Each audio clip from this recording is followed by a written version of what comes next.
दोस्तों, क्या आपने अपने देश यानी हमारे भारत के किसी भी यूनिवर्सिटी से जूनियर रिसर्च फेलोशिप यानी JRF करने की या फिर असिस्टेंट प्रोफेसर बनने की चाह रखते हैं? अगर हाँ, तो इसके लिए आपको यूजीसी नेट को पास करना कंपलसरी है। और इसीलिए यूजीसी नेट क्या है, ये एग्जाम साल में कितनी बार होता है, बाकी एलिजिबिलिटी क्राइटेरिया क्या है, यूजीसी नेट की प्रिपरेशन कैसे करें, इन सभी सवालों के जवाब अपनी आज की इस वीडियो में हम आपको देने वाले हैं। सो चलिए दोस्तों, बिना टाइम वेस्ट किए वीडियो को स्टार्ट करते हैं। यहाँ सबसे पहले हम जानेंगे यूजीसी नेट क्या होता है, क्योंकि बिना इसे जाने आप इस एग्जाम की तैयारी अच्छे से नहीं कर पाएंगे। यूजीसी नेट परीक्षा का फुल फॉर्म राष्ट्रीय पात्रता परीक्षा है, जिसे इंग्लिश में नेशनल एलिजिबिलिटी टेस्ट कहा जाता है। जैसा कि नाम से पता चल रहा है, ये एक नेशनल लेवल का एग्जाम है, जिसका आयोजन साल में 2 बार एनटीए यानी नेशनल टेस्टिंग एजेंसी द्वारा किया जाता है। यूजीसी नेट एग्जाम का पहला सेशन आमतौर पर जून में और दूसरा सेशन दिसंबर में होता है। इसमें पास होने वाले कैंडिडेट्स भारतीय यूनिवर्सिटी में जूनियर रिसर्च फेलोशिप यानी असिस्टेंट प्रोफेसर या फिर पीएचडी में एडमिशन के लिए एलिजिबल माने जाते हैं। इस एग्जाम के इंपॉर्टेंस को देखते हुए जब एनटीए यूजीसी नेट का फॉर्म निकालती है, तो बड़ी संख्या में कैंडिडेट्स इसमें आवेदन करते हैं। आप भी आवेदन करके इस एग्जाम में भाग ले सकते हैं, और अगर आप एग्जाम पास करते हैं तो आपका डिग्री कॉलेज या यूनिवर्सिटी में पढ़ने का सपना पूरा हो सकता है। लेकिन दोस्तों, इस एग्जाम को पास करने के लिए आपको इसके एलिजिबिलिटी क्राइटेरिया के बारे में पता होना चाहिए, ताकि फॉर्म फिल करते समय आपको किसी तरह की कोई प्रॉब्लम ना हो। यूजीसी नेट एग्जाम की एलिजिबिलिटी क्राइटेरिया क्या है? यूजीसी नेट एग्जाम में भाग लेने के लिए आपके पास किसी मान्यता प्राप्त यूनिवर्सिटी से संबंधित विषय में यानी जिस सब्जेक्ट से आपने अपना मास्टर्स कंप्लीट किया है, उसमें मिनिमम 55% मार्क्स के साथ आपके पास मास्टर्स डिग्री होनी चाहिए। हालांकि अगर आप रिजर्व्ड कैटेगरी की कैंडिडेट हैं और आपके 50% मार्क्स है, तब भी आप इस एग्जाम के लिए आवेदन कर सकते हैं। इसके अलावा जो स्टूडेंट्स 4 साल का ग्रेजुएशन या 8 सेमेस्टर का यूजी कोर्स कर रहे हैं और अपने आखिरी साल या सेमेस्टर में हैं, तो वो भी नेट एग्जाम के लिए अप्लाई कर सकते हैं। यहाँ सबसे अच्छी बात यह है कि इसके लिए स्टूडेंट्स के पास सब्जेक्ट की कोई बाउंडेशन नहीं है। इस परीक्षा का आयोजन 83 विषयों के लिए किया जाता है। ऐसे में आप चाहे तो ग्रेजुएशन के सब्जेक्ट की जगह दूसरे किसी सब्जेक्ट में भी यूजीसी नेट कर सकते हैं, लेकिन ये तभी होगा जब कैंडिडेट के ग्रेजुएशन में मिनिमम 75% मार्क्स हो। ये तो बात हुई एजुकेशनल क्वालिफिकेशन की, लेकिन अगर आप इस एग्जाम के आवेदन करने की सोच रहे हैं तो इसके एज लिमिट क्राइटेरिया को भी जरूर चेक कर ले, वरना कहीं ऐसा ना हो आपने पूरी तैयारी कर ली और जब फॉर्म भरने का समय आए तो आप उसके लिए एलिजिबल ना रहे। इसलिए दोस्तों, आप पहले ही एज लिमिट क्राइटेरिया को चेक कर ले। आपकी जानकारी के लिए बता दूं, यूजीसी नेट एग्जाम में अगर कैंडिडेट्स JRF के लिए अप्लाई करना चाहते हैं तो उनकी एज 30 साल से अधिक नहीं होनी चाहिए। पर अगर कैंडिडेट महिला है या फिर ओबीसी, SC, ST या PWD कैटेगरी का है, तो उन्हें मैक्सिमम एज लिमिट में 5 साल की छूट दी जाएगी। वहीं असिस्टेंट प्रोफेसर और पीएचडी में एडमिशन के लिए एज की कोई लिमिट नहीं है। ये तो बात हुई यूजीसी नेट एग्जाम की एलिजिबिलिटी क्राइटेरिया की। आइए अब जानते हैं यूजीसी नेट के एग्जाम पैटर्न के बारे में, ताकि आप आराम से इस एग्जाम को क्वालिफाई कर सके। यूजीसी नेट एग्जाम पैटर्न, सबसे पहले तो आप जान लीजिए, यूजीसी नेट एग्जाम के तहत 2 पेपर होते हैं, पेपर 1 एंड पेपर 2।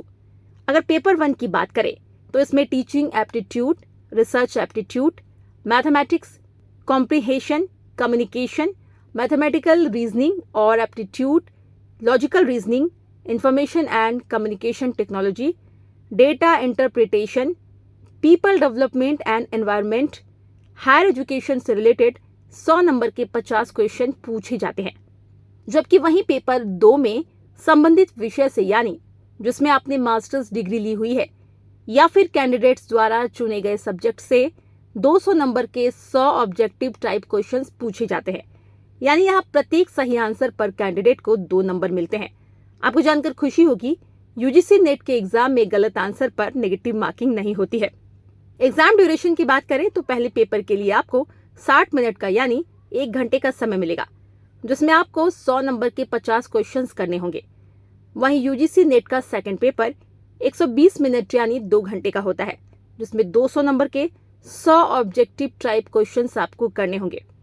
अगर आप पूरी लगन और मेहनत से इस एग्जाम की तैयारी करना चाहते हैं तो इसके लिए कुछ टिप्स को फॉलो करना जरूरी है ताकि आप फर्स्ट अटेम्प्ट में ही इस एग्जाम को क्वालिफाई कर लें। प्रिपरेशन टिप्स में सबसे पहले नंबर आता है प्रीवियस पेपर्स की प्रैक्टिस।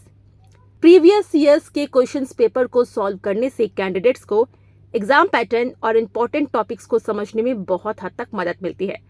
अगर आप भी यूजीसी नेट की प्रिपरेशन कर रहे हैं तो आप प्रीवियस ईयर्स के पेपर की प्रैक्टिस जरूर कर लें। प्रिपरेशन टिप्स नंबर 2, सिलेबस को समझे। सिर्फ यूजीसी नेट ही नहीं, अगर आपको कोई भी एग्जाम क्वालिफाई करना है तो आपको अपने सिलेबस के बारे में पूरी जानकारी होनी चाहिए, क्योंकि जब आपको सिलेबस की पूरी जानकारी नहीं रहेगी तो हो सकता है आप गलती से किसी इंपॉर्टेंट टॉपिक को मिस कर दें और यहाँ आपकी जरा सी लापरवाही आपके अच्छे खासे नंबर कट करा सकती है। इसलिए सिलेबस को आप पहले ही अच्छे से समझ लें। प्रिपरेशन टिप्स नंबर 3, एक प्लान तैयार करें। सिलेबस, एग्जाम पैटर्न और पिछले साल के क्वेश्चन पेपर को ध्यान में रखकर आप अपनी तैयारी के लिए एक प्लान जरूर बनाएं। जैसे आपको कब क्या पढ़ना है। अगर आप टाइम मैनेजमेंट से अपनी तैयारी करेंगे तो आपके सभी टॉपिक्स अच्छे से कवर हो पाएंगे। Preparation tips number 4, self analysis करें। सेल्फ एनालिसिस करना बहुत जरूरी है। इससे आपको अपनी तैयारी का अंदाजा हो जाएगा, आप अपने गोल के कितने करीब हैं। साथ ही आपको पता चलेगा कि आपको आगे और कितनी मेहनत करने की जरूरत है। सेल्फ एनालिसिस करने से आपको अपनी गलतियों से सीखने का मौका मिलेगा। प्रिपरेशन टिप्स नंबर 5, नोट्स बनाएं। मैंने पर्सनली बहुत से स्टूडेंट्स को देखा है, वे नोट्स नहीं बनाते, इधर उधर से अपनी तैयारी करते हैं, जिसकी वजह से रिजल्ट में हर बार उन्हें एग्जाम में फेलियर का सामना करना पड़ता है। आपके साथ ऐसा ना हो, इसीलिए आप अपने खुद के हाथ से नोट्स बनाएं। ये थोड़ा सा मेहनत का काम जरूर है दोस्तों, लेकिन यकीन मानिए ये आपकी प्रिपरेशन को 100 गुना ऊपर कर देगा। Preparation tips number 6, mock test attempt करें। अब आपको लगे कि आपने अपने पूरे सिलेबस को अच्छे से पढ़ लिया है, तब आप मॉक टेस्ट जरूर अटेम्प्ट करें। इससे पहले तो आपको एग्जाम पैटर्न और क्वेश्चंस को समझने में आसानी होगी। And second number, mock test देने से आप एग्जाम के टाइम लिमिट को समझ पाएंगे, जिससे एग्जाम हॉल में आप टाइम लिमिट में पेपर को पूरा कर सकेंगे। तो दोस्तों, ये तो यूजीसी नेट से रिलेटेड संपूर्ण जानकारी। आज के लिए बस इतना ही। उम्मीद है इस वीडियो को पूरा देखने के बाद आपको अपने सभी सवालों के जवाब मिल गए होंगे। अगर आप भी अपने मन में यूजीसी नेट से रिलेटेड किसी प्रकार का कोई डाउट है तो आप हमसे कमेंट में पूछ सकते हैं। हम आपके डाउट को क्लियर करने की पूरी कोशिश करेंगे। साथ ही एक छोटी सी रिक्वेस्ट है, अगर आपको हमारी आज की वीडियो पसंद आई हो तो वीडियो को लाइक करें। एंड हाँ, मैं आपके लिए इसी तरह की नॉलेजेबल कंटेंट लाती रहूंगी। आप हमारे चैनल को सब्सक्राइब करना बिल्कुल ना भूलें। अब मैं मिलती हूँ आपसे अपने नेक्स्ट वीडियो में अलग टॉपिक के साथ। तब तक के लिए bye bye, take care, thank you.